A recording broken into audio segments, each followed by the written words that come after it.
So with landscape lighting, what I see happen so often is a company gets 100 to 300 new clients a year. And that first year, things are great. The lights are working great. There's not issues happening.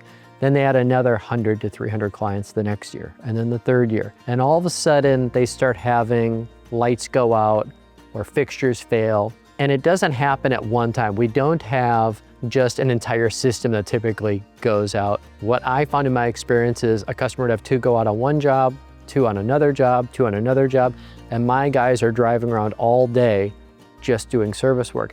It got to the point on our early days, 2008, 9, 10, 11, where we were having 1 and sometimes 2 days a week set aside just to service. And unfortunately, a lot of that work just wasn't as profitable. If I'm charging $125 or $140 for a service call, it may seem like a lot of money, but my break-even point is $125 per man hour on maintenance.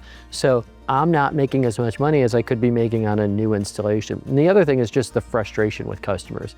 If I go out and do an install and I see a customer 10 years later and they say, I've never had a lamp go out, it's a great feeling. And if I have a customer that 6 weeks after an install, 2 go out, 6 months later, 3 more go out, they lose confidence in me, and they're no longer looking at the fun, exciting part of the project of let's add the back, let's add this section.